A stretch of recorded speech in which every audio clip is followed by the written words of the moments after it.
নিজে যদি না পারেন তারপর অন্য অপশন খুঁজবেন, ঠিক আছে? নিজে পক্ষে যদি সম্ভব হয় তাহলে কারো কাছে যাওয়াই দরকার কি? তো তাহলে আপনি কীভাবে করবেন আমি তো নিয়ম বলেই দিব, নিয়ম বলে দিচ্ছি আর কি।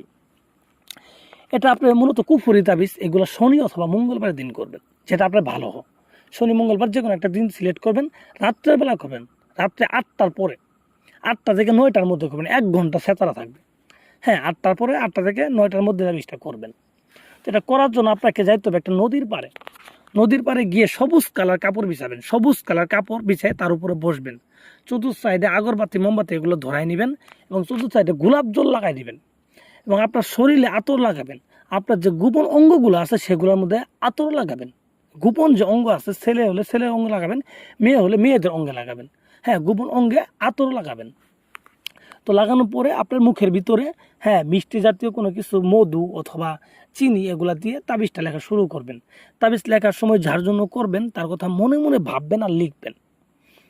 তারপর এখন তাবিজটা লিখবেন কীভাবে, মানে তাবিজটা কীভাবে লিখবেন? তাবিজটা লিখবেন আপনি একটা সাদা রেশম কাপড়ের উপরে। সাদা রেশম কাপড় নতুন কিনে আনবেন। কিনে আনার পরে এই কাপড়ের উপরে 2টা টুকরা নেবেন কাপড়ের, ঠিক আছে? নিয়ে পরে ছোটো করে টুকরা নেবেন, ওই টুকরার উপর আপনি লিখবেন কি দিয়ে?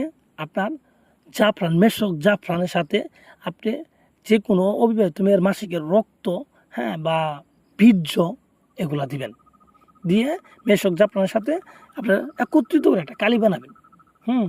কালি বানানোর পরে আপনি কী করবেন? দুবলা ঘাস আছে, এই দুবলা ঘাস দিয়ে কলম বানায় এই সাদা রেশম কাপড় উপরে এই তাবিজটা লিখবেন।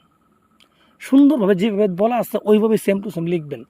লিখার পরে নিচে যাকে করতে চান তার নাম, তার বাবার নাম লিখবেন, তারপর আপনার নাম, আপনার মায়ের নাম লিখবেন।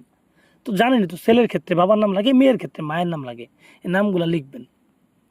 তো নামগুলো লিখার পরে উপরে আতর দিবেন, ভালো করে আতর দিবেন, আগরবাতির ধোঁয়া দিবেন। ওখানে যে আগরবাতি লাগাইছেন আগরবাতির ধোঁয়া তাবিজের মধ্যে লাগাবেন।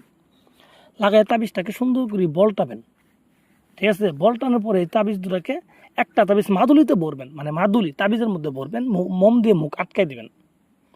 আটকে দেওয়ার পরে এই তাবিজটাকে একটা ছোটো মাটির হাঁড়িতে একটু মধু রাখবেন, রাখিয়ে তাবিজটাকে ওখানে চুবায় রাখবেন, চুবায় আপনার ঘরে রেখে দিবেন, ঠিক আছে?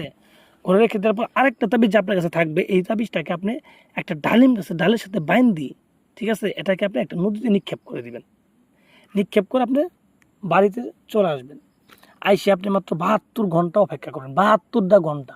এর মধ্যে যদি আপনার পাশে থাকে দেখবেন আপনার গোলাম হয়ে গেছে, আর দূরে থাকলে আপনার জন্য পাগল হয়ে গেছে, আপনার কাছে আসার জন্য পাগল দেওয়ানো হয়ে গেছে।